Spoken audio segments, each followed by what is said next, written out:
Nos situamos en Argentina, pleno siglo XX. El 24 de marzo de 1976 comienza uno de los periodos más oscuros y nefastos de nuestra historia.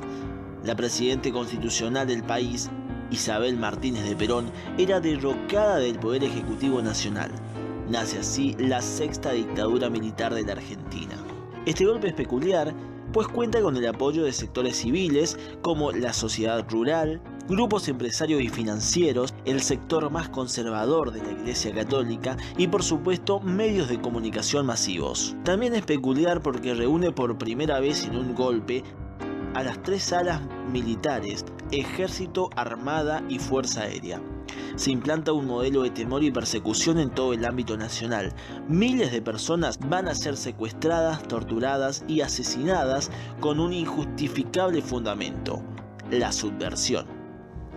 El llamado proceso de reorganización nacional había entrado bruscamente en el ámbito nacional para eliminar la guerrilla o cualquier órgano que atentara contra la institucionalización del país. Aunque muy pronto, el término subversivo para la dictadura se extendió a sindicatos, gremios, políticos, cantantes, artistas, trabajadores y sobre todo estudiantes que proponían una mirada distinta al modelo. Rápidamente fueron creados centros clandestinos de detención que no eran más que lugares llenos de dolor, sufrimiento, tortura y muerte. Pero, ¿cómo se realizaban estos secuestros? Normalmente en horas de la noche, los efectivos incurrían en casas del futuro detenido, lo apresaban a la vista de su familia con la impotencia de no poder hacer nada. Inmediatamente lo subían a un auto particular, generalmente eran Falcons sin chapapatentes, y con sacos o mascarillas que les tapaba la visión eran conducidos a los centros clandestinos de detención. Son famosos el Vesubio, la Perla, la D2 de Córdoba, la escuela de Famaillá en Tucumán, así como más de 350 centros clandestinos que funcionan durante este periodo en todo el país. Pero sin dudas, el más temible de todo era la Escuela Mecánica de la Armada Argentina, también llamada EXMA, comandada por Macera. Aquí se torturaba a los detenidos de diferentes formas: electrochoques, golpes, quemaduras y tantas otras modalidades. El objetivo no era otro que el detenido delatara la ubicación de otros conocidos o buscados. Tras semanas de tortura y violaciones, en la mayoría de los casos el detenido o la detenida eran ejecutados.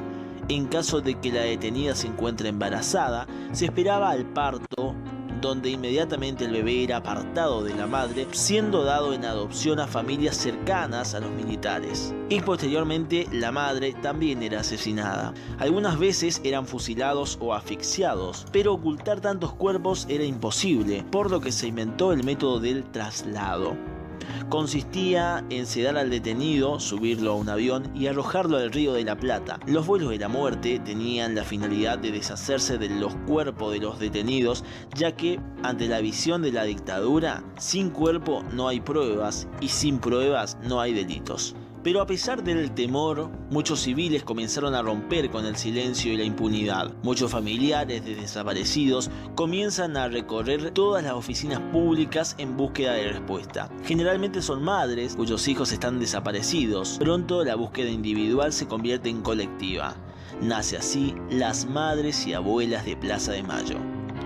Sí, las mismas que hoy son criticadas, escrachadas y odiadas por un grupo concentrado de la población, son las que construyeron las bases de la oposición civil a la dictadura más sanguinaria de nuestra historia. Pero pasemos a hablar un poco de la economía durante este periodo.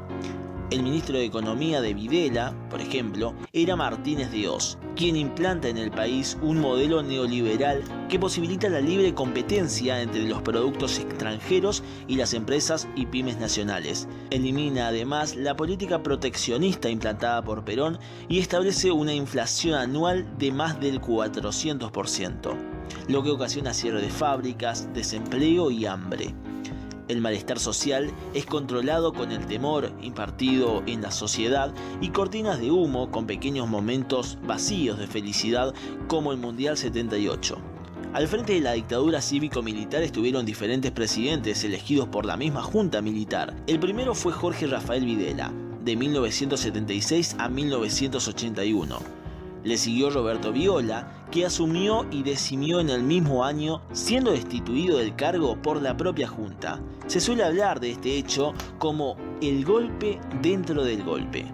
En su reemplazo asume Leopoldo Fortunato Galtieri. Sí, quien nos lleva a un conflicto bélico contra Gran Bretaña por las Islas Malvinas. El saldo de la guerra es catastral. No solo Argentina perdió, sino que el conflicto se habría cobrado la vida hacia el final de la guerra de 972 soldados argentinos. Pero esta no es la peor herida. A lo largo de los años, cientos de excombatientes se van a quitar la vida por los traumas que le dejó la guerra. La derrota obliga a Galtieri a dejar su cargo y asume en su lugar el último dictador del golpe, Reinaldo Vignone. Los días para el final de la dictadura están contados. A fines de diciembre de 1982 se anuncia el llamado a elecciones. El 30 de octubre de 1983, los argentinos, después de más de 7 años de temor y represión, vuelven a votar. Raúl Ricardo Alfonsín se convierte en el nuevo presidente de la Argentina y desde aquí se lo bautiza como el padre de la democracia. 30.000 desaparecidos, casi 1.000 muertos en Malvinas, la industria nacional herida de muerte, la riqueza cada vez más concentrada y una deuda externa multiplicada por 6 son algunas de las consecuencias dejadas tras el golpe.